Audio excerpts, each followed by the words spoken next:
He stood in the ring like a giant, broad shoulders, towering height, and a confident smile that hid the storm brewing beneath. Antonio Margarito looked like a monster preparing for war. He was heavier, taller, and had every physical advantage a fighter could dream of. But he was not just any fighter. He was a man with a past stained in disgrace. The boxing world had not forgotten what he had done, and neither had Manny Pacquiao. The fight was not just about titles. It was not just another match in the long history of boxing. This was something different. This was personal. Antonio Margarito had once mocked a man suffering from Parkinson's disease. He had laughed at weakness, ridiculed illness, and showed no remorse. But the true horror of his legacy came in 2009 when the truth was exposed. Just before stepping into the ring with Shane Mosley, officials discovered hardened inserts inside Margarito's hand wraps. These pads, resembling plaster, were hidden under layers of tape. When they hardened with sweat, they turned his fists into deadly weapons. It was a scandal that shook the sport. Margarito was suspended immediately. But the question that haunted everyone was how long he had been doing it. How many opponents had he beaten unfairly? How much pain had he caused with loaded gloves? Miguel Cotto's brutal loss in 2008 suddenly made sense. Cotto had left the ring that night bloodied, bruised, and confused. His corner could not understand how he had been broken so badly. But after Margarito's exposure, many believed Cotto had been one of the victims. Margarito denied everything. He blamed his trainer. He said he had no idea what had been placed in his wraps. But the world did not believe him. The damage was done. His reputation was shattered. Despite the disgrace, Margarito was eventually allowed to return. Many protested. They said he had no place in the sport anymore. But boxing gave him another chance. And with that chance came an opponent who was not just looking to win. Manny Pacquiao was aiming to make history. He had already captured world titles in 7 different weight divisions. From the smallest weight class all the way to welterweight, he had proven himself against the best. Now, he was moving up once again to face a man much larger than himself. This was not just a fight. It was a shot at becoming the first boxer in history to win 8 world titles in 8 weight divisions. Pacquiao trained harder than ever. He understood the challenge ahead. Margarito was over 20 pounds heavier. He had a reach advantage. He stood more than 6 inches taller. But Pacquiao had speed, footwork, timing, and a mission. He was not stepping into the ring just to win. He was stepping in to teach a lesson. The night of the fight, the energy in the arena was electric. Fans packed every seat. Commentators prepared for what many believed would be a brutal war. As the fighters entered the ring, the crowd roared. Margarito looked confident. He smiled, stretched, and bounced on his feet. Pacquiao remained calm, his eyes focused, his body relaxed. But inside, he was ready to explode.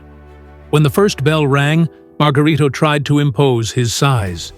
He came forward with slow, heavy punches, hoping to walk Pacquiao down. But he quickly realized that the smaller man in front of him was something else entirely. Pacquiao danced around the ring, moving in and out with speed. He threw punches in bunches, landing clean shots before Margarito could react. In the opening rounds, Pacquiao used angles to create openings. He slipped punches, ducked under hooks, and landed sharp left hands to Margarito's face. The difference in speed was clear. Margarito could not catch him. Every time he tried to corner Pacquiao, he was hit with 2 or 3 punches and then left swinging at air. The crowd began to cheer louder as they saw what was happening. Pacquiao was putting on a show. By the 4th round, the damage started to show. Pacquiao landed a vicious combination that sliced open Margarito's left eye. Blood trickled down his cheek as the swelling began to grow. The cut was deep, but Pacquiao did not back off. He saw the weakness and attacked it again and again. He landed uppercuts that snapped Margarito's head back. He threw body shots that knocked the air out of him. Margarito kept marching forward, but he was being picked apart. Round after round, Pacquiao's domination continued. Margarito's face began to swell badly. His left eye was almost shut. His right eye was starting to close. His punches were slow, his feet heavy. But he would not stop coming forward. He kept taking punishment, smiling through the pain. But it was clear he was breaking down. In the 6th round, Pacquiao began landing punches at will. Margarito stood like a punching bag, absorbing shot after shot. He tried to respond with body punches, but they had no effect. Pacquiao answered every attempt with sharp counters. He slipped under Margarito's jabs and came up with explosive uppercuts. The commentators began to question whether the fight should continue. As the fight reached the 7th and 8th rounds, the punishment grew worse. Margarito's face was disfigured. His eyes were barely open. Blood stained his mouth.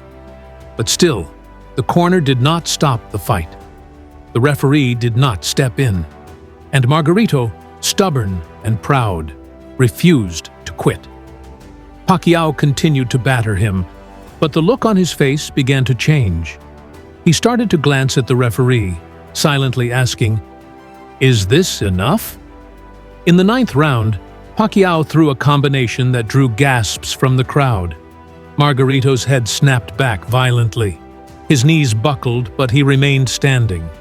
The doctor was called to the ring to inspect the damage. He looked at Margarito's eyes, examined the swelling, and nodded for the fight to continue. The decision shocked many. The punishment was becoming dangerous. Pacquiao looked at the referee again. His eyes pleaded. Margarito was no longer fighting back. He was just absorbing pain. But still, the fight went on. In round 10, Pacquiao backed off slightly. He moved more, threw fewer combinations, and gave Margarito a chance to recover. But Margarito could not capitalize. He was too damaged, too slow, and too blind to land anything meaningful. In round 11, Pacquiao began to move again with his usual rhythm. He danced on his toes, flicked out jabs, and landed clean lefts. Margarito stumbled forward, swinging blindly. His eyes were almost completely shut. His face was swollen, bloody, and broken. The commentators pleaded for the fight to end. "This is too much," one said. "He cannot see. Someone needs to stop this." But no one did. The final round began. Pacquiao had already won every round on the scorecards. There was no doubt who the victor would be. But the fight had turned into something more than a contest. It had become a statement. Pacquiao did not need the knockout. He did not need to cause more damage. He had already made his point. In the 12th round, he danced, he jabbed, and he touched Margarito with soft shots, making it clear that he could end it if he wanted to. But he chose not to. When the final bell rang, the crowd stood and applauded. It was not just a victory. It was a performance. It was history. Manny Pacquiao had done what no man had done before. He had won world titles in 8 different weight divisions, but more than that, he had punished a man many believed should never have been in the ring again. Antonio Margarito walked back to his corner with help. His face was a swollen mask. His eyes were nearly shut. His nose appeared broken. His cheekbone was fractured. He had been dominated from start to finish. He had landed few meaningful punches. He had been reduced to a punching bag, beaten by a smaller man with a bigger purpose. After the fight, Reporters asked Pacquiao why he had not finished Margarito in the final round. His answer was simple. He said he knew he had won. He said there was no need to hurt him further. He said boxing was not about killing each other, it was about respect. His response was full of class and humility. Even in victory, even after punishing a disgraced opponent, Pacquiao showed grace. Margarito's career never recovered. His face was never the same. The injuries he suffered that night stayed with him.